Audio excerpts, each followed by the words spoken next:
Director Wray testified about an elevated threat of guns and money and drugs across the border. Mr. Guest laid out a lot of the details about the record-breaking numbers, and he ended up having to talk more than get an answer from you on something. I just want to ask you, I've heard you and the Judiciary Committee recently in the summer testify that the border is secure.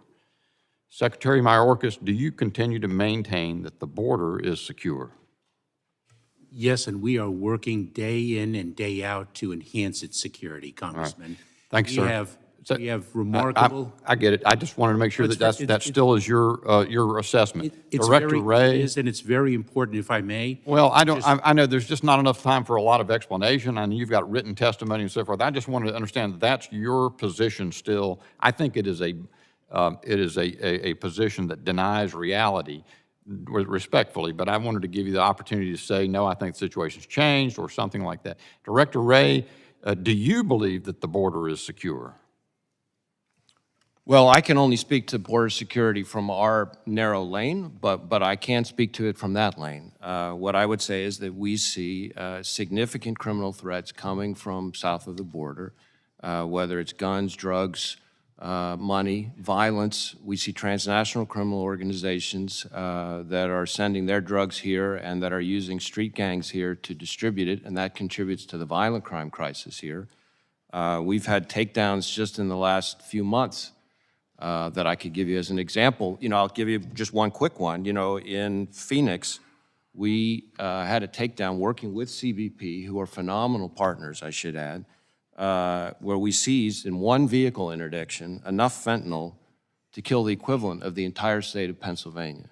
Yeah, that's very That's troubling. one vehicle interdiction. Thank you, Director Wray. Director Abizaid, does the NCTC assess a significant threat from the historic level of uncontrolled crossing at the southern border? Thank you. We don't, actually.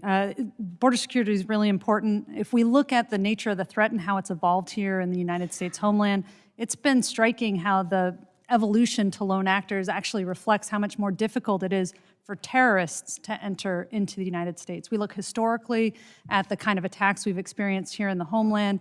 None of them have been connected to major illegal crossings or otherwise from the southwest border. Right. That said, it remains a top intelligence priority. Director Wray spoke to that earlier about what has historically been true. It makes me mindful of the 9/11 report, that chapter that said the system was blinking red. It was a failure of the United States government agencies to anticipate a threat that should have been obvious to everyone. So it troubles me that the official response is, we don't think that's much of a threat. We have an unprecedented number of people coming across the border. A lot of them are being interdicted, but released into the United States without enough scrutiny. A whole lot more apparently coming in without being interdicted at all. And the official answer is, we don't think there's a terrorism problem there. Just hadn't happened in the past. I think, unfortunately, we're going to find out if it happens in the future. Reporting from The Intercept focused on the Department of Homeland Security's, and I guess CISA has been the focal point for it, interactions with social media companies. One thing it related was that DHS sent an email to Twitter about a Twitter account that could imperil election system integrity. The user had 56 followers in a bio that had references to weed shops. Secretary Mayorkas, does the level of interaction with social media platforms, and that one specifically, that anecdote, not suggest that DHS is engaged in egregious overreach that threatens the First Amendment?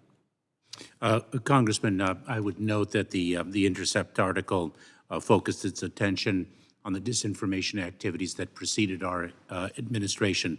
Let me assure you that our work to address disinformation, which is a tool that our nation-state adversaries seek to employ to sow discord in this country, is something that is very, very respectful of the civil rights and civil liberties of individuals, as well as their privacy rights. You maintain that always, but let me just ask, when you say it's respectful, are you attempting to conduct censorship by proxy as a means of evading the First Amendment? We absolutely do not.